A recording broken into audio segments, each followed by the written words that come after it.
నమస్కారం city news కి స్వాగతం ముందుగా ముఖ్యాంశాలు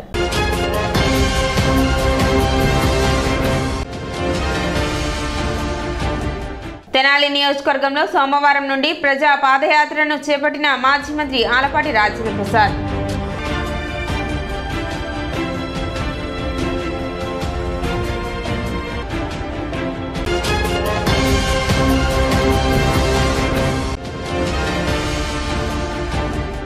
కొనసాగుతున్న అంగన్వాడీల నిరవధిక సమ్మె నల్ల బెలూన్లు జీవోలు దగ్ధం చేసి నిరసన తెలిపిన అంగన్వాడీలు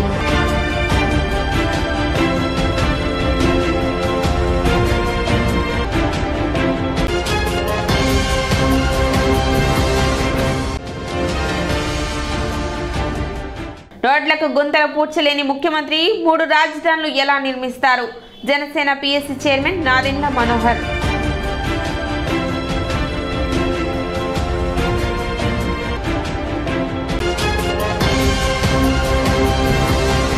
తెనాలి నియోజకవర్గం తెలుగుదేశం పార్టీ ఆధ్వర్యంలో మాజీ మంత్రి ఆలపాటి రాజేంద్ర ప్రసాద్ చేపట్టిన ఆలపాటి ప్రజాయాత్ర కార్యక్రమానికి మాజీ మంత్రి నక్క ఆనంద్ బాబు సంఘీభావం తెలిపారు. మంత్రి నక్క ఆనంద్ బాబు మాట్లాడుతూ గతంలో ఆలపాటి రాజ్య హయాంలో జరిగిన అభివృద్ధి ఈ 5 ఏళ్లుగా కుంటుపడిన అభివృద్ధి స్పష్టంగా కనిపిస్తుందని, ఇదే పరిస్థితి రాష్ట్రం మొత్తం నెలకొందన్నారు.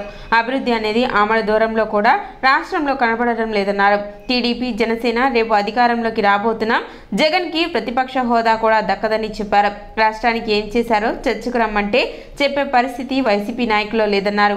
ఎన్నికలు ఎప్పుడు వస్తాయని ప్రతి ఒక్కరూ ఎదురు చూస్తున్నారని ఆనందబాబు చెప్పారు.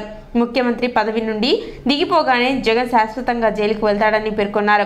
ఎమ్మెల్యేగా ఉన్నప్పుడు ఆలపాటి రాజేంద్ర ప్రసాద్ తెనాలి పట్టణాన్ని అన్ని రకాలుగా అభివృద్ధి పదంలో నడిపారన్నారు.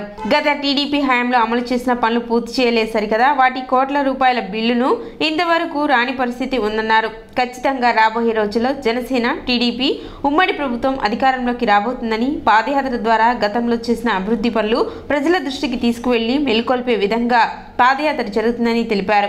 సుదీర్ఘ పాదయాత్రకి శ్రీకారం చుట్టారు. నియోజకవర్గంలో ప్రజాయాత్ర పేరు మీద వారి గ్రామాల్లో ఈ యాత్ర మొదలుపెట్టారు.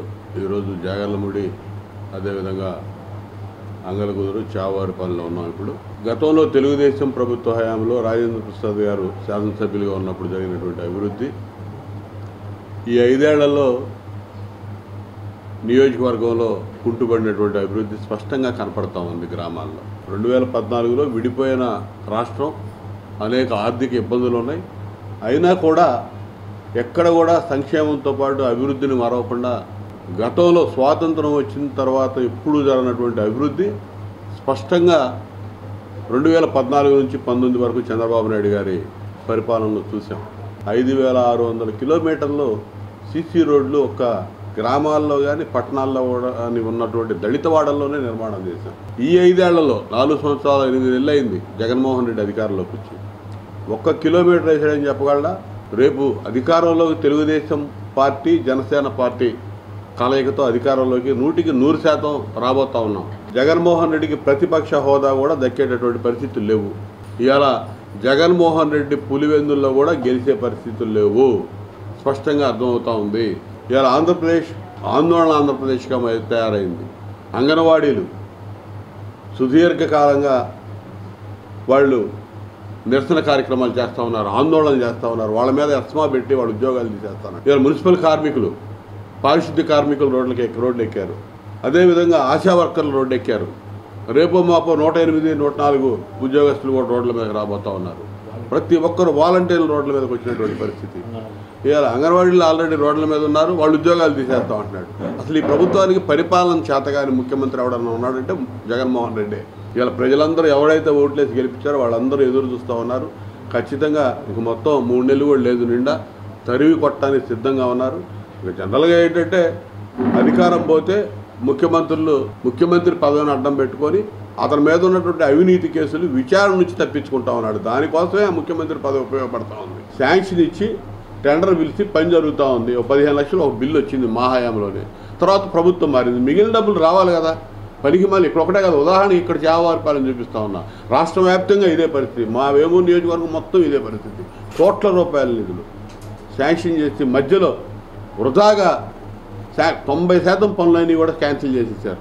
ఖచ్చితంగా ఇవాళ తెలుగుదేశం పార్టీ జనసేన మరి రేపు కలిసి నడవబోతూ ఉన్నాయి. ఖచ్చితంగా ఈ రాష్ట్రంలో 100% ఉమ్మడి ప్రభుత్వం మళ్ళీ అధికారంలోకి రాబోతూ ఉంది. చంద్రబాబు నాయుడు గారి ఒక విజన్ ప్రజలందరూ కూడా ఖచ్చితంగా అవసరం అని చెప్పి ల్యాండ్ టైటిలింగ్ యాక్ట్ రద్దు చేయాలని తెనాలి బార్ అసోసియేషన్ ఆధ్వర్యంలో చేపట్టిన నిరసన కొనసాగుతుంది. 12వ రోజు బీజేపీ రాష్ట్ర అధికార ప్రతినిధి పాడిబండ్ల రామకృష్ణ తెనాలి బార్ అసోసియేషన్ నాయకులకు మద్దతు తెలిపారు.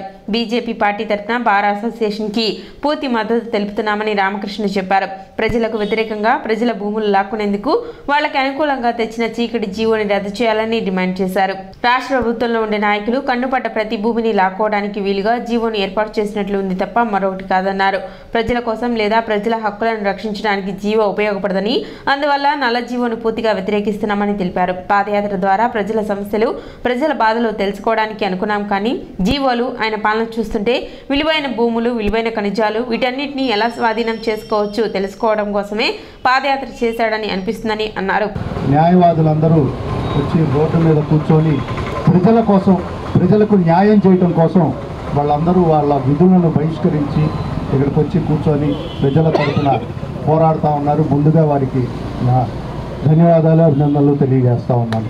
ఇలాంటి ఒక చట్టం తీసుకునేటప్పుడు ఇది ప్రజలకు ఉపయోగపడేలాగా లేకపోయినా పర్వాలేదు, కానీ ప్రజల యొక్క హక్కుల్ని హరించేలాగా, ప్రజల యొక్క ఆస్తులన్నీ వాళ్ళు లాక్కునేలాగా ఉన్న ఈ చట్టాన్ని నిజంగా కూడా ప్రజలందరూ కలిసి ఈ చట్టం వెనక్కి తీసుకునేదాకా కూడా పోరాడాల్సిన అవసరం ఉంది.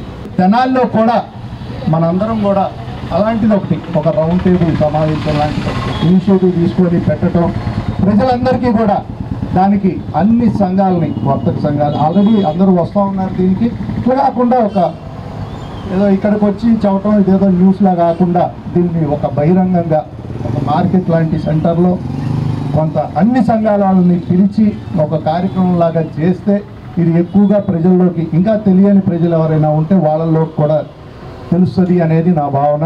చిన్న ఒక్క సెంటు స్థలం ఉన్నవాడికి కూడా ఇది సమస్య. చట్టం తెచ్చిన వాళ్ళు దీనిలో ఉన్న లొసుగుల్ని అడ్డం పెట్టుకొని ఆ సెంటు కనుక మంచి బహిరంగ ప్రదేశంలో ఉంటే ఆ సెంటు కూడా లాక్కునే అవకాశం ఉంది. కాబట్టి అలాంటిదే కాబట్టి ఈ చట్టం, కాబట్టి ప్రతి ఒక్కళ్ళని కూడా దీనిలో ఇన్వాల్వ్ చేయాల్సిందిగా కోరుతా ఉన్నాం. దీనికి భారతీయ జనతా పార్టీ తరఫున పూర్తి మద్దతు ఉంటుంది. మేము కూడా అన్ని మీరు చేయబోయే ప్రతి ఉద్యమంలో మేము కూడా భాగస్వామ్యం అవుతామని కూడా ఈ సందర్భంగా తెలియజేస్తా ఉన్నాను. ఒక చట్టాన్ని ఏర్పాటు చేసే సమయంలో వివిధ మేధావులు, ప్రజా సంఘాలు, అట్లాగే వివిధ ప్రజలు, గ్రామ సభలు అవన్నీ ఏర్పాటు చేసి విధి విధానాలు, సాధ్యాల గురించి వాటిలో చర్చించి ఆ చట్టాలని రూపొందించడం సాంప్రదాయకంగాను పద్ధతిగాను ఈరోజు వస్తున్నటువంటి పరిస్థితులు ఉన్నాయి. అయితే ఈ రోజున పాలకులు వాటన్నిటికీ కూడా త్రిలోదకాలు ఇచ్చి సాధ్యాల్ని పరిశీలించకుండా ఏదైనా ఒక చట్టం ప్రజల అభివృద్ధి కోసం ఏర్పాటు చేసుకోవాలి తప్ప ప్రజల్ని ఇబ్బంది పెట్టే విధంగా ఏర్పాటు చేసుకునే పరిస్థితులు ఉండకూడదు. ఈ రోజున ఏర్పాటు చేసినటువంటి ఈ ల్యాండ్ టైటిలింగ్ చట్టం అనేది ప్రజల హక్కులను కాలరాసే చీకటి చట్టంగా ఉన్నటువంటి పరిస్థితి. ఇటువంటి చీకటి చట్టాలని ఏ విధంగానూ కొనసాగించడానికి అర్హత లేని విధంగా ఉన్నాయి. కాబట్టి మేధావులందరూ కూడా ప్రజలను సమాయత్తం చేసి దీనికి వ్యతిరేకంగా పోరాటం చేసి ఈ ల్యాండ్ టైటిలింగ్ చట్టం అనే దాన్ని నిలుపుదల చేసే వరకు కూడా అందరూ పోరాటం చేయడానికి సహకరించవలసిందిగా. అంగన్వాడీలో చేపట్టిన సమ్మెలో భాగంగా సోమవారం నల్ల బెలూన్లు ఎగరవేసి జీవో కాపీలను దగ్ధం చేసి నిరసన తెలిపారు. విఎస్ఆర్ అండ్ ఎన్వీఆర్ కాలేజీ ఎదురుగా ఏర్పాటు చేసిన దీక్ష శిబిరం నుండి రైల్వే స్టేషన్ వద్ద అంబేద్కర్ విగ్రహం వరకు ర్యాలీ నిర్వహించారు. ఈ సందర్భంగా మానవహారంగా ఏర్పడి ప్రభుత్వానికి వ్యతిరేకంగా నినాదాలు చేశారు. పోరాడి తీరుతాం, సాధించి తీరుతాం, ఎస్మ ప్రయోగించావో తస్మాత్ జాగ్రత్త అంటూ నినదించారు. అనంతరం నల్లబెలూన్లు ఎగరేసి జీవో కాపీలను దగ్ధం చేసి అంగన్వాడీ సిఐటియు నాయకులు నిరసన తెలిపారు. జీవో2 ఎస్మా చట్టాన్ని ప్రభుత్వం తెచ్చినందుకు నిరసనగా జీవో కాపీలను తగలపెట్టి నిరసన తెలిపినట్లు వారు తెలిపారు. అంగన్వాడీల న్యాయమైన కోరికలను, జగన్ పాదయాత్రలో ఇచ్చిన హామీలను నెరవేర్చాలని డిమాండ్ చేశారు.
అందరూ అటే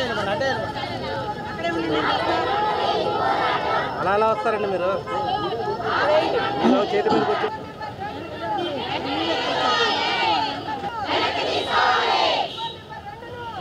ప్రభుత్వం మా మీద ప్రతిఘటిస్తున్నట్టుగా మొన్న ఎస్మా ప్రయోగించింది, జీవో 2ని ప్రవేశపెట్టింది.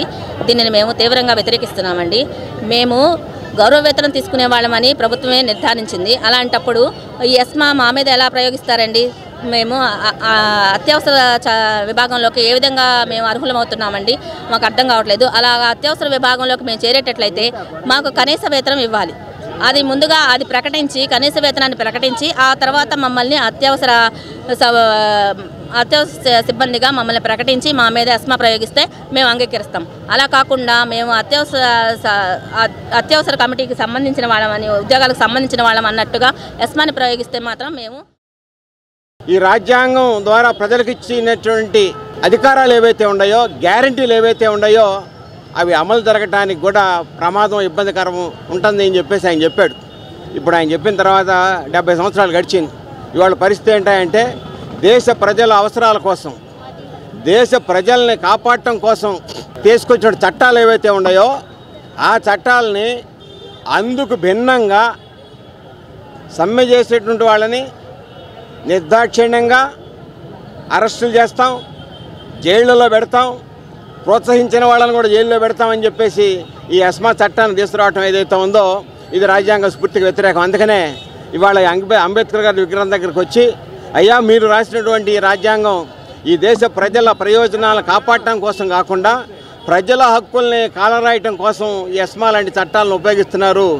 దయచేసి ఈ ఏ స్ఫూర్తితో అయితే మీరు రాజ్యాంగం రాశారో దానికి భిన్నంగా పరిపాలన జరుగుతామని చెప్పేసి ఇప్పుడు చిన్న విరామం.